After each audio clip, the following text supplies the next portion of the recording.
তোমালোকে ম্যাথছ আৰু সায়েন্স টান পোৱা শিওৰ ওকে সায়েন্সত সবতকৈ বেছি টান হয় কেমিষ্ট্ৰি আৰু ফিজিক্স গতিকে ম্যাক্সিমাম বুজি পোৱাত অসুবিধা হয় বুজি পোৱাত অসুবিধা হোৱাৰ কাৰণে কি কৰা মুখস্থ কৰি তোমালোকে 10 ক্লাছ 12 বোৰ্ড এক্সাম বিলাক ধুনীয়া নম্বৰ আহি যায় বুজি নোপোৱা কিন্তু মুখস্থ কৰি হৈ যায় ধুনীয়া নম্বৰ আহে কিন্তু যেতিয়াই নিট জেডব্লিউ ধৰণৰ পৰীক্ষাবিলাক আহে তাত টোটেলি কনসেপ্ট বেসড হয় তাত তোমালোকে কৃতকাৰ্য হ'ব নোৱাৰা ভাল ফলাফল নাহে কিয় কাৰণ সায়েন্স বা ম্যাথছৰ যেটো ground zero concept basic concept এইটো নাথাকিলে তোমালোকে সেই ধৰণৰ পৰীক্ষাবিলাকত ভাল ফলাফল দেখুৱাব নোৱাৰা গতিকে সেইভাবে আমি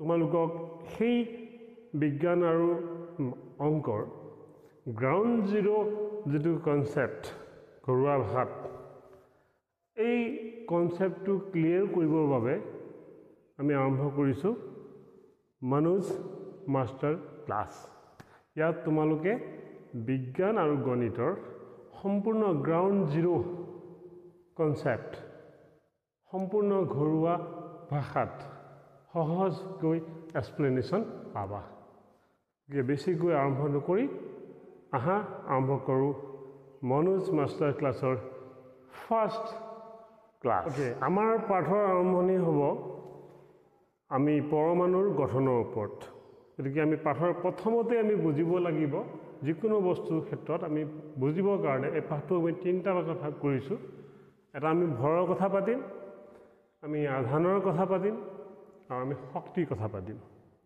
গতিকে প্ৰথম আমি আৰম্ভ কৰিম ভৰৰ আৰম্ভণিৰে সকলো বস্তুৰে যিমান তোমালোকে দেখা বস্তুবিলাক বা নেদেখা চকুৰে দেখা নোপোৱা বস্তু বা চকুৰে দেখা পোৱা বস্তু আমি বিলাক হলো পেনটো মই তুমি যিকোনো বস্তু সকলো বস্তুৰে ভৰ থাকে অৱশ্যে ভৰ নথকা বস্তু আছে আকৌ পৰমাণুৰ লেভেলত যদি যাওঁ আমি ফটন বুলি কয় তাৰ ভৰ নাথাকে সেইটো বেলেগ কথা এনে সকলো বস্তু ভৰ থাকে কিছুমান বস্তু ভৰ নাথাকিবও পাৰে আমি দেখা সাধাৰণ বস্তুবিলাকৰ ভৰ থাকে ওকে ভৰটো জোখা হয় এসা একক দেই কিলোগ্ৰামত গ্ৰামতো জুখিব পাৰা মিলিগ্ৰাম ডেচিগ্ৰাম সেন্টিগ্ৰাম আছে এসা এককটো হল কিলোগ্ৰাম এতিয়া এসা একক কি আমি ধৰি লৈছো আমি যেতিয়া দোকানলৈ যাওঁতে আমিতো এপোৱা শ্ৰেণী আমি তেনেকৈ কওঁ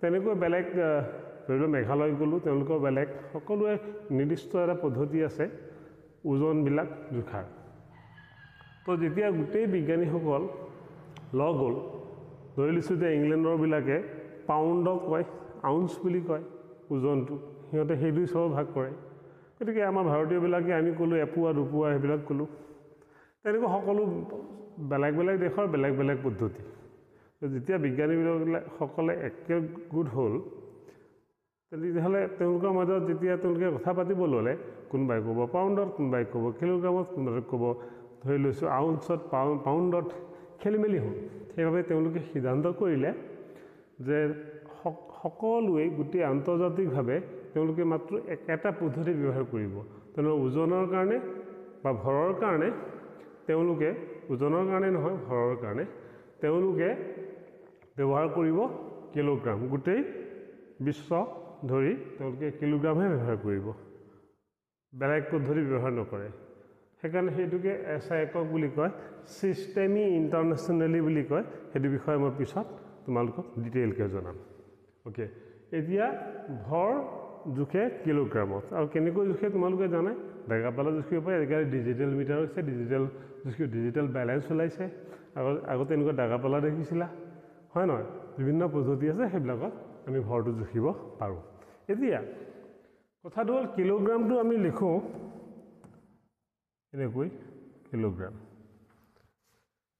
এতিয়া যেতিয়া আমি বিজ্ঞানত পঢ়িম মানবিলাক কেনেকৈ লিখা থাকে চাবা মানবিলাক লিখা থাকিব পাৰে এনেকৈ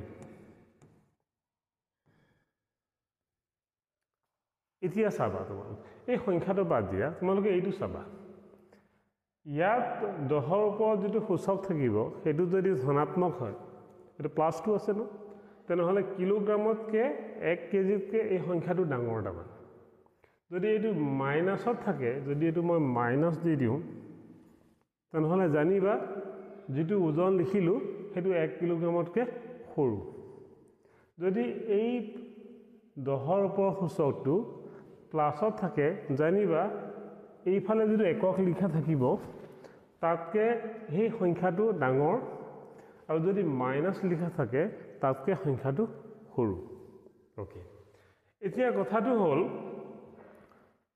আমি দেখা পোৱা সবতকৈ সৰু বস্তুটো কোনটো সবতকৈ কম ওজন কোনটো তোমালোকৰ মতে কপাহটো বহুত পাতল তাৰ ওজন নগণ্য আমি হাতত ৰাখিলে ফিলেই কৰিব নোৱাৰিম কিমান ওজন হয় নহয় আৰু তাৰপিছত তোমালোকৰ ধূলিকণাটো হাতত ৰাখিলে তোমালোকে জানো ফিল কৰিব পাৰিবা ইয়াত ধূলিকণা এটা আছে দেখাও পোৱা নাযায় অলপ বেছিকৈ হ'লে দেখা পোৱা যায় গতিকে ধূলিকণাটোৰ ওজনটো প্ৰায় ধূলিকণাৰ ওজন প্ৰায় থাকে মই তোমালোকক লিখি দিছোঁ এনেকৈ চাবা প্ৰায় 10⁻⁻10 কিলোগ্ৰামৰ ওচৰে পাজৰে থাকে ধূলিকণা এটাৰ ওজন আগফালে কিবা এটা থাকিব কিন্তু চাবাচোন এইটো 1 কেজিতকৈ বহুত বহুত বহুত বহুত সৰু 10⁻⁻10 সিমান হ'লেও লাষ্ট চকুৰে দেখা পোৱা যায় তাৰমানে গতিকে 10⁻⁻2 আৰু যদি এই সংখ্যাটো ডাঙৰ হৈ যায় জানিবা আৰু ওজন কম গতিকে চবত চকুৰে দেখা পোৱা লাষ্ট এইটোৱে হ'ব ইয়াতকৈ যদি সৰু হৈ যায় আৰু সেইটো ওজন আৰু একেবাৰে সৰু হৈ যাব ধূলিকণাটোৱে চকুৰে দেখা পাবলৈ টান একদম তোমালোকে মেগনিফাইং গ্লাছ লগাই চালেহে তোমালোকে এইটো দেখা পাবা ওকে গতিকে ওজনৰ কথা এইটো হৈ গ'ল যদি ইয়াতকৈ আৰু সৰু থাকে ধৰি লৈছোঁ 10⁻⁻27 দিলোঁ এইটো লিখিছোঁ এইটো একেবাৰে সৰু এইটো একেবাৰে ইমান সৰু যে তুমি এইটো ফিলে কৰিব নোৱাৰা ইমান সৰু এইটো 10⁻⁻27 কাৰণ -10 দেখা পায় -27 সেইটো বহুত সৰু গতিকে ভৰৰ বিষয়ে আমি ইয়াতে শেষ কৰিছোঁ নেক্সট আমি কথা পাতিম এতিয়া কিহৰ বাবে আধানৰ বিষয়ে পাতিম আধান এটা নতুন কথা আধান তোমালোকে পোৱা নাই ভৰটো তোমালোকে পাইছা কিন্তু আধানটো তোমালোকে পোৱা নাই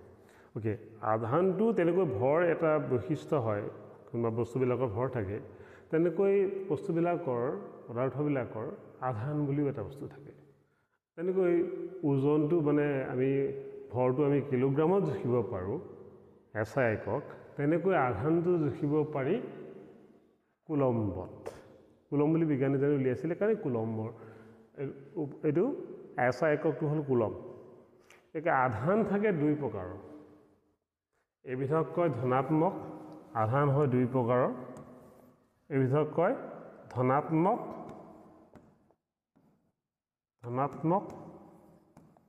আৰু এবিধক কয় ঋণাত্মক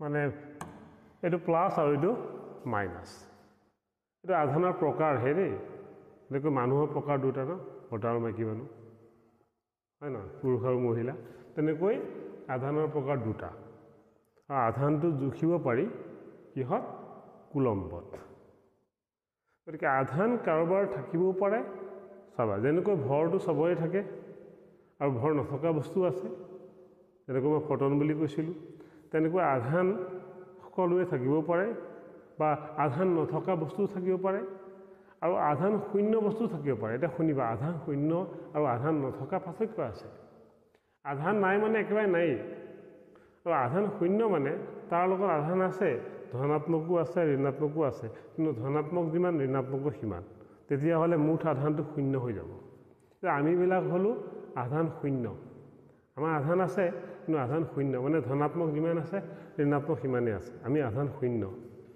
আধান নোহোৱা বস্তু আছে যে আধানটো কি বস্তু আধানটো এনেকুৱা এটা বস্তু যদি আধানটো থাকে বিদ্যুৎ প্ৰবাহ চালিত হ'ব কাৰণ বিদ্যুৎ প্ৰবাহৰ ওপৰত সম্পূৰ্ণভাৱে প্ৰত্যক্ষভাৱে জড়িত শব্দটোৱে হ'ল আধান থাকিলে বিদ্যুৎ চালিত হ'ব আধান নাথাকিলে নহয়। ধৰি লৈছোঁ এতিয়া মোৰ গাত মই এতিয়া আধান 0, মোৰ গাত যদি আধান আহি যায় তেনেহ'লে তুমি যদি মোক চুই দিয়া, তোমালোকে যদি মোক কোনোবাই চুই দিয়া তেনেহ'লে কি হ'ব, মোক শ্বৰ্ট লাগিব। বা বৰ্ডত যদি ক'ৰবাত অলপো যদি আধান থাকে তেনেহ'লে এইটো চুলে মোক শ্বৰ্ট কৰিব। কিন্তু এতিয়া মই এইটো লৈ আছোঁ কলমটো যদি মই চুই আছোঁ মোকতো শ্বৰ্ট কৰা নাই, কাৰণ ইয়াত আধান আছে কিন্তু আধান 0 হৈ আছে। ধনাত্মক যিমান ঋণাত্মকো সিমানেই হৈ আছে, সেইটোকে কয় আধান। এতিয়া আধানৰো তেনেকৈ তোমালোকে চাবা, আধানটো তোমালোকে চাবা, যদিহে মই আধানটো লৈছোঁ এনেকৈ আৰু এটা লিখিছোঁ ধৰি লৈছোঁ এনেকৈ,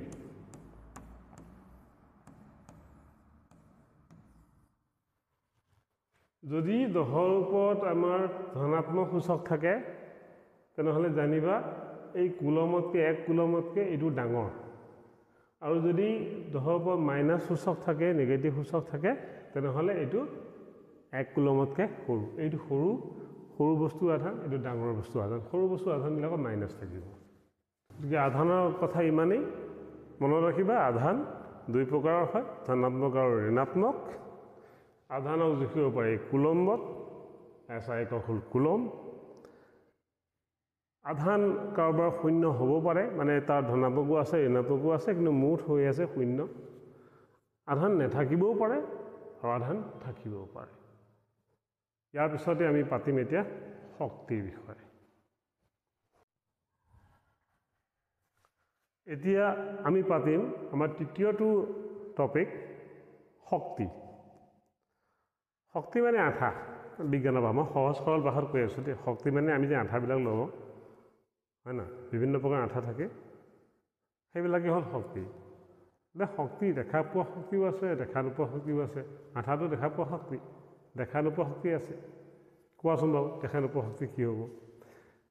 তোমালোকে দেউতালৈ ভয় কৰা, পঢ়ি আছা, কিন্তু ওচৰতে থিয়েটাৰ চলি আছে, ইতিহাস থিয়েটাৰ, তোমালোকে তালৈ যাব বিচাৰিছা, লগৰটোৱে মাতি আছে, কিন্তু তোমালোক যাব নোৱাৰা, দেউতালৈ ভয়, দেউতাই মানা কৰি থৈছে। এই যে ভয়টো, সেইটো এটা শক্তি। চুম্বকে দেখিছা নহয়, চুম্বকে লোহা বস্তু আকৰ্ষণ কৰে, আকৰ্ষণটো দেখা নাপায়, কিন্তু টনাটো দেখিছে, টানি দি লাগি যায় আহি পেলাই। এইটো এটা শক্তি, এইটো দেখা নোপোৱা শক্তি। গতিকে যিহেতু আমি ৰসায়ন বিজ্ঞান পঢ়ি আছোঁ, ইয়াত মানে চকুৰে দেখা নোপোৱা লেভেলৰ শক্তিবিলাকৰ বিষয়ে আলোচনা হ'ব। চকুৰে দেখা পোৱাবিলাক নহয় দেই, পৰ্দাৰ আঁৰৰ কথা। অ'কে, যিমান বিশ্ব ব্ৰহ্মাণ্ডৰ চবতকৈ শক্তিশালীটো যিটো শক্তি আঠা, যেনেকৈ ফেভিকুইকৰ দৰে, হয়, সেইটো হ'ল 1 নম্বৰ নিউক্লিয় শক্তি। নিউক্লিয় শক্তিটো আমাৰ মাজত নহ'ব, কিন্তু নিউক্লিয় শক্তিটো আণুবীক্ষণিক যিবিলাক বস্তু, যিবিলাক মানে অতি ক্ষুদ্ৰ, আমাৰ খালী চকুৰে দেখাই নাপাওঁ, তেনেকুৱা বস্তু, আধান থাকক বা নাথাকক দেই, আধানৰ লগত কথা নাই, যিকোনো দুটা আণুবীক্ষণিক বস্তু একেবাৰে ওচৰত যদি একদম লগালগিকৈ পায়, তো একেবাৰে ওচৰত যদি থাকে, সিহঁতৰ মাজত এইটো শক্তি আহে। সেইটো শক্তি আকৰ্ষণীয় শক্তি হয়, এইটো আঠাই লগ লাগে সিহঁত। গতিকে দুটা যদি আণুবীক্ষণিক বস্তু একদম ওচৰা-ওচৰিকৈ ৰখা নহয়, ইমান টানকৈ লাগিব সিহঁত যে এৰুৱাব নোৱাৰি। তাৰমানে এনেওতো আৰু আণুবীক্ষণৰ যন্ত্ৰৰ তলত আমি হাতেতো এৰুৱাব নোৱাৰোঁৱেই, গতিকে তাত যিকোনো বহুত শক্তি লাগিব, তাৰমানে বহুত জোৰেৰে, চবতকৈ শক্তিশালী নিউক্লিয় শক্তি। তাৰপিছত এই নিউক্লিয় শক্তিটোত আমাক আধানৰ কথা নাই, আধান হওক নহওক, কিন্তু আণুবীক্ষণিক বস্তু একেবাৰে ওচৰত যদি ৰখা হয়, তাৰ মাজত সকলোতকৈ শক্তিশালী আঠাটো লাগে, সেইটো হ'ল নিউক্লিয় শক্তি। তাৰ পিছতেই দ্বিতীয় শক্তিশালীটো হ'ল স্থিৰ বিদ্যুৎ শক্তি। এতিয়া ইয়াক কুলম্ব শক্তি বুলিও কয়, কুলম্বে উলিয়াইছিলে কাৰণে কুলম্ব শক্তি বুলি কোৱা হয়। স্থিৰ বিদ্যুৎ শক্তিটো কি হয়? আধান থকা বস্তু হ'ব লাগিব। মই অথনি কৈছিলোঁ আধানৰ বিষয়ে কওঁতে, আধান থকা বস্তুৰ ক্ষেত্ৰতহে এই শক্তিটো হ'ব। ইয়াত আকৌ 2 প্ৰকাৰৰ দেই, ইয়াত আকৰ্ষণো হয়, বিকৰ্ষণো হয়। তাৰমানে এইটোৱে সেইটোক টানেও আৰু সেইটোক ঠেলেও। যদি ধৰি লৈছোঁ একে প্ৰকাৰৰ আধান, ধনাত্মক আৰু ধনাত্মক দুটা যদি বস্তু আমি ওচৰলৈ আনো, তেনেহ'লে সিহঁতৰ মাজত ইটোৱে সেইটোক ঠেলিব দূৰলৈ, বিৰাট জোৰে ঠেলিব, বিৰাট জোৰে ঠেলিব। আৰু যদিহে এটা ধনাত্মক আৰু এটা ঋণাত্মক আনো তেনেহ'লে এইটো সেইটোক টানিব, আকৰ্ষণীয় শক্তি। এইটো বহুত শক্তিশালী, কিন্তু ইয়াৰ সমান নহয়। অ'কে, তাৰপিছত তৃতীয়টো হ'ল আন্তঃপাৰমাণৱিক শক্তি। ইয়াত আধানৰ কথা নাই, এইটো একেই। পৰমাণু আৰু পৰমাণুৰ মাজত একেবাৰে অণুবীক্ষণ যন্ত্ৰৰ তলত দেখাতকৈও সৰু বস্তুৰ ক্ষেত্ৰতহে এইটো খাটিব। ইয়াতো কোনো আধানৰ কথা নাই, থাকক নাথাকক দুটা বস্তু ওচৰত যদি থাকে লগালগিকৈ থাকিব নালাগে, নাথাকিলেও হ'ব। এই শক্তিটো সেই আঠাটো লাগে, এইটো অতি দুৰ্বল শক্তি, ফু কৰিলে ভাঙি দিব পাৰি, ইমান দুৰ্বল। এইটোক ভাণ্ডাৰৱাল শক্তি বুলি কয়, কাৰণ ভাণ্ডাৰৱাল বুলি বিজ্ঞানীজনে এইটো আৱিষ্কাৰ কৰিছিলে, সেইবাবে তেওঁৰ নামত ভাণ্ডাৰৱাল শক্তি বুলি কোৱা হয়। গতিকে তোমালোকে আশা কৰিছোঁ শক্তিৰ বিষয়ে কনচেপ্টটো ক্লিয়াৰ হৈছে। শক্তিটো আমি ক'লোৱে আঠা বুলি ক'লোঁ, এতিয়া যিটো শক্তিৰে আমি কোনোবা দুটা বস্তু লগাম সেই শক্তিৰে নামটো হ'ব। ধৰি লৈছোঁ কোনোবা দুটা বস্তু আমি আঠা লগাইছোঁ কুলম্বৰ শক্তিৰে, তেনেহ'লে সেই বস্তুৰ নাম কুলম্বৰ বস্তু হ'ব। যদি ভাণ্ডাৰৱালৰ বস্তুৱে শক্তি লগাইছোঁ, একচুৱেলি আমি যেতিয়া এই ৰছীডাল লগাওঁ, এইবিলাক ৰছী বুলি কওঁচোন, পঢ়া মানুহ, গতিকে বস্তুটোক বান্ধোন বুলি কয়। গতিকে কুলম্বৰ বান্ধোন, ভাণ্ডাৰৱালৰ বান্ধোন বা আন্তঃপাৰমাণৱিক বান্ধোন, তেনেকৈ শব্দবিলাক থাকিব, মানে বন্ধা মানে আকৰ্ষণ। ঠিক আছে, নিউক্লিয় বান্ধোন তেনেকৈ আমি ব্যৱহাৰ কৰিম। ঠিক আছে, ইয়াৰ লগে কনচেপ্ট ক্লিয়াৰ। ইয়াৰ পিছত আমি আৰম্ভ কৰিম এতিয়া পৰমাণুৰ গঠন। পৰমাণুৰ গঠন, পৰমাণু কি আমি প্ৰথমতে বুজিব লাগিব পৰমাণু কি। এতিয়া অলপ কথাটো ডিটেইললৈ যাওঁ। ঠিক আছে, আমি যিমান আমাৰ বস্তু আছে, আমি যদি বস্তুবিলাকক ভাঙি ভাঙি ভাঙি ভাঙি গৈ থাকোঁ, গৈ থাকোঁ, ধূলি হ'ব। চকুৰে দেখা পোৱাৰ লগে মই কৈছোঁ এই ধূলিকণাটো চকুৰে দেখা পোৱা যায় লাষ্ট। তাতোতকৈও যদি আৰু অণুবীক্ষণ যন্ত্ৰ ৰাখি বিভিন্ন বৈজ্ঞানিক পদ্ধতিৰে তাক আৰু ভাঙিব পাৰি, তেতিয়া চকুৰে চাই পেলাই ভাঙিব নোৱাৰিব। আৰু ডাঙৰ একদম হাই পাৱাৰ মাইক্ৰস্কোপ লাগিব, ইলেক্ট্ৰন মাইক্ৰস্কোপ লাগিব, তাৰ তলত ৰাখি পেলাই যদি আৰু ভাঙি থকা হয়, ভাঙি এসময়ত লাষ্ট আৰু ভাঙিব নোৱাৰা হৈ যায়। লাষ্ট যিটো আমি ভাঙিব নোৱাৰা অৱস্থা পাওঁ, সেইটোকেই কয় পৰমাণু। অ'কে, মই এটা এক্সাম্পল দিছোঁ তোমালোকক। ঘৰ এটা ডাঙৰ ঘৰ এটা আছে। ঘৰটোক যদি তুমি ভাঙি ভাঙি ভাঙি গৈ থাকা, কি পাবা? বিভিন্ন ধৰণৰ ঘৰ আছে, RCC ঘৰ, আছাম টাইপৰ ঘৰ, খেৰী ঘৰ, বিভিন্ন টাইপৰ ঘৰ আছে। বাথৰুমটো ঘৰেই, হয় নহয়? তেনেকৈ এই ঘৰটো কোনোবা এটা ঘৰ যদি ভাঙোঁ, ভাঙি এতিয়া লাষ্টত ৱালবিলাক ওলাব। ৱালবিলাকো যদি ভাঙোঁ, ইটা ওলাব। সেই ইটাটোৱে হ'ল পৰমাণুটো। এইটো চকুৰে দেখা পোৱা আৰু সেইটো চকুৰে দেখা নোপোৱা লেভেলৰ কথা। ৰাসায়নিক বিজ্ঞানটো হ'ল চকুৰে দেখা নোপোৱা লেভেলৰ বিজ্ঞান, সেইটোকে কয় ৰাসায়নিক বিজ্ঞান। তো এনেকৈ চকুৰে দেখা পোৱা নাযায়। এতিয়া যিটো মই পৰমাণু বুলি ক'লোঁ, শেষ অৱস্থা পৰমাণু। পৰমাণু এটাৰ ভিতৰত থাকে কি সেইটোকে বুজিব চেষ্টা কৰোঁচোন। যেনেকৈ ইটাৰ ভিতৰত কি থাকে, ইটা কিহেৰে বনায়? কি লাগিব?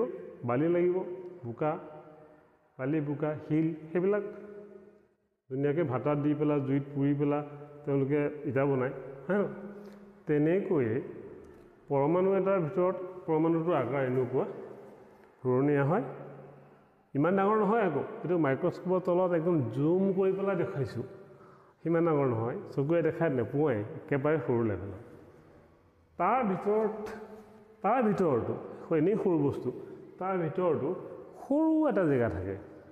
গতিকে পৰমাণুটো এইটো আকাৰ, তাৰ ভিতৰত একেবাৰে সৰু জেগা এটা থাকে। যেনেকৈ আমাৰ গাঁওবিলাকত এটা জেগা থাকে নহয়, চেণ্টাৰ, য'ত দোকান পোহাৰবিলাক থাকে, মানুহবিলাক গোট খায়, এনেকুৱা জেগাবিলাক আমি চেণ্টাৰ বুলি কওঁ।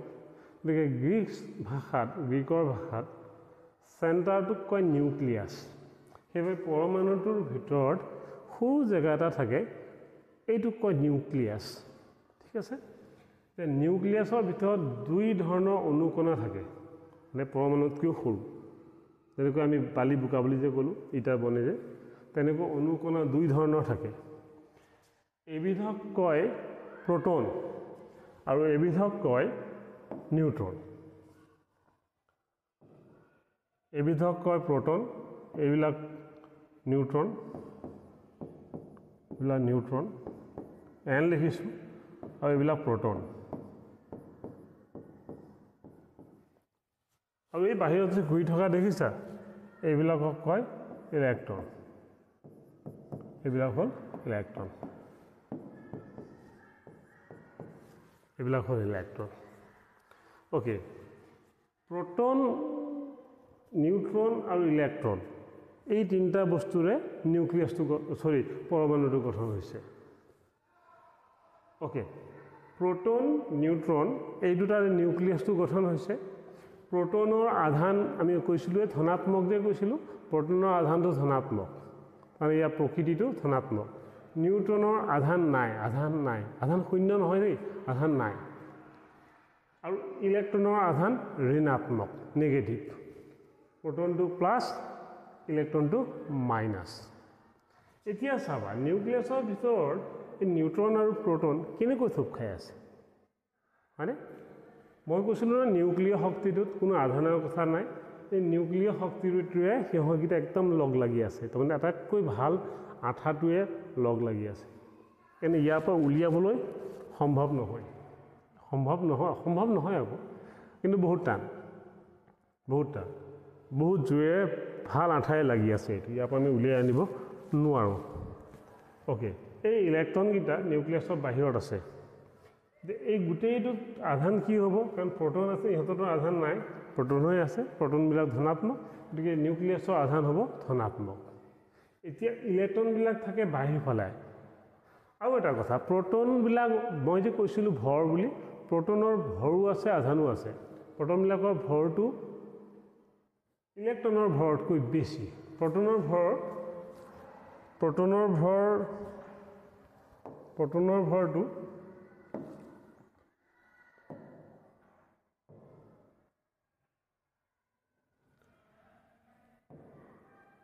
প্ৰটনৰ ভৰ 1.6 into 10 to the power minus 27 kg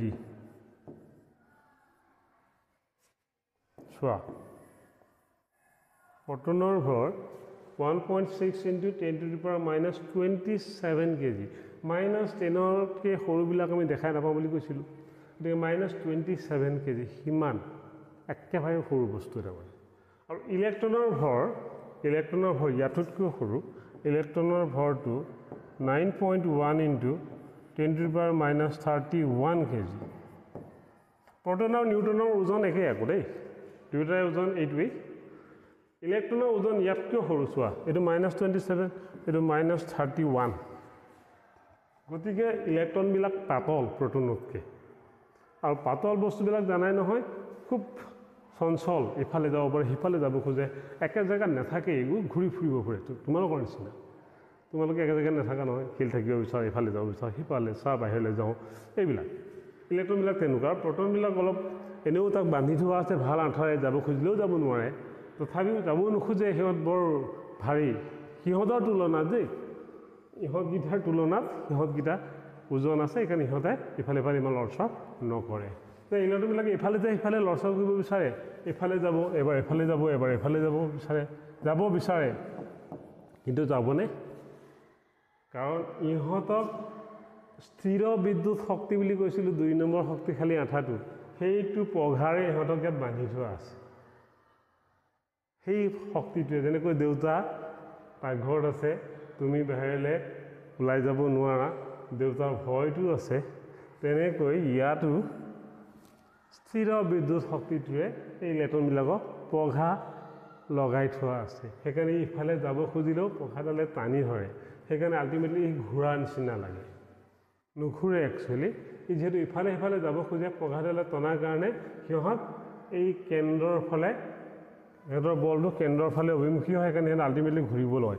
তেনেকৈ গৰুটো চাবাচোন পঘা যদি লগাই থোৱা সি ইফালে সিফালে যাব খোজে পঘাডালে টানি দিয়ে আল্টিমেটলি সি পঘাডাল খুঁটিটো তেনেকৈ মেৰিয়াই দিয়ে মানে ঘূৰণীয়া হৈ যায় তাৰ গতিটো বৃত্তাকাৰ হৈ যায় গতিকে ইলেক্ট্ৰনবিলাক তেনেকৈ ইয়াত ঘূৰি ফুৰে আৰু ইলেক্ট্ৰন খুব ইয়াত মাজৰ গোটেই জেগা খালী চোৱা মানে পৰমাণু এটাৰ প্ৰায়বিলাক 95% বুলি কওঁচোন 95% জেগা খালী তাৰে সৰু এটা 1% জেগাত নিউক্লিয়াছটো থাকে আৰু ক'ৰবাত ইলেক্ট্ৰনকেইটা থাকে মেক্সিমাম জেগা খালী পৰমাণু এটা গতিকে সেইকাৰণে প্ৰশ্ন আহিব পাৰে যে নিউক্লিয়াছত চোৱা নিউক্লিয়াছত প্ৰটন লগ লাগি আছে প্ৰটনৰ মাজত প্ৰটনৰো প্লাছ সিটো প্ৰটনৰো প্লাছ ধনাত্মকে এইটোৱে সিটো ঠেলে বুলি কৈছিলোঁ 2